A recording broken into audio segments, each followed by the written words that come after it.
Va ora in onda Radio Giornale Bellunese, notizie quotidiane sulla provincia di Belluno.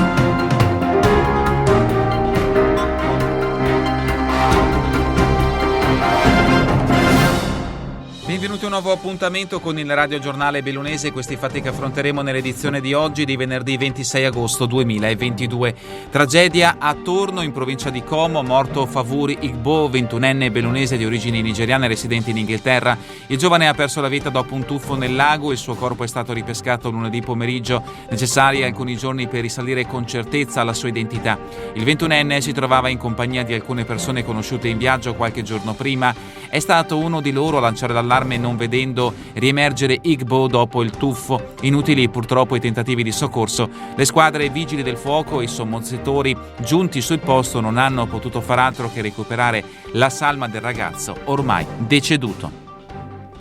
Primo caso autoctono di West Nil in provincia di Belluno, lo ha registrato ieri il Dipartimento di Prevenzione dell'USL numero 1 Dolomiti, colpito un giovane residente in provincia ricoverato in buone condizioni, fa sapere l'azienda sanitaria, all'ospedale di Feltre. La sintomatologia, spiega l'USL, è esordita alcuni giorni fa con intenso mal di testa e febbre, senza particolare impegno neurologico, per poi regredire in maniera significativa fino all'attuale situazione di stabilità. È rientrato l'allarme per l'escursionista che ieri risultava disperso. L'uomo, un 55enne di Feltre, è stato rintracciato al rifugio Giussani. Era stata la sorella a mettere in moto la macchina delle ricerche. Ieri mattina attorno alle 9 l'elicottero di Dolomiti Emergency era decollato per una ricognizione nella zona di Forcella Ciase, proprio a seguito della segnalazione della sorella che non aveva più notizia del fratello da mercoledì pomeriggio.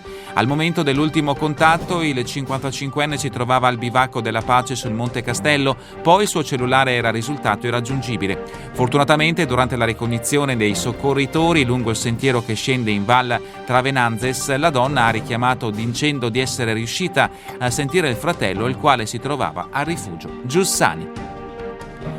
Intervento dei soccorritori necessario anche per una 91enne che ieri, sfinita dalla stanchezza, non era più in grado di rientrare da una passeggiata in zona Fiames a Cortina. La donna, una turista romana, è stata raggiunta dal soccorso alpino che l'ha riaccompagnata a valle in jeep.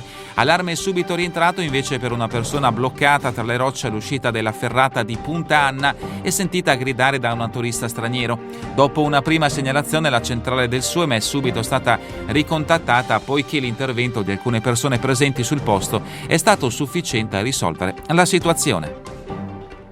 Belluno preoccupa la situazione economica delle società partecipate del comune, allarme in particolare per Sersa, la società di servizi sociali e assistenziali che gestisce la casa di riposo nel capoluogo, prospetta per l'anno in corso una perdita di oltre 692.000 euro. Meno critica la situazione di Sportivamente Belluno, nonostante anche la società che gestisce gli impianti sportivi presenti conti non in attivo. Per il 2022 la perdita stimata è di 168.000 euro.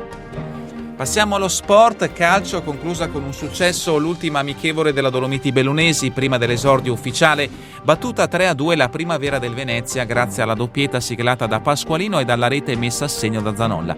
Test conclusi, da domenica si entra nel vivo della stagione 2022-2023 con la prima partita vera, turno di Coppa Italia contro l'Evico Terme, ospite della Dolomiti allo Zugni Tauro di Feltre. Impegnata nella Coppa Italia d'eccellenza anche l'Unione Limana Cavarzano che sfiderà il Vittorio Veneto in trasferta. E sempre per quanto riguarda il calcio, nuova stagione al via anche nei tornei regionali dalla promozione alla seconda categoria con la Coppa Veneto. Cominciano Longarone Alpina e Fiori Barpa opposte nel primo derby di promozione domani alle 16.30. A riposo invece l'Alpago. In prima il programma prevede le sfide tra Borgo Valbelluno e Arsier e tra Schiara e Cisonone. In seconda in calendario Fulgorfara Castiono, Soessa Gordina, Sospirolese Gemelle, Lentiail Alpes Cesio, Juventina Nogaré. Riposa il Ponte nelle Alpi.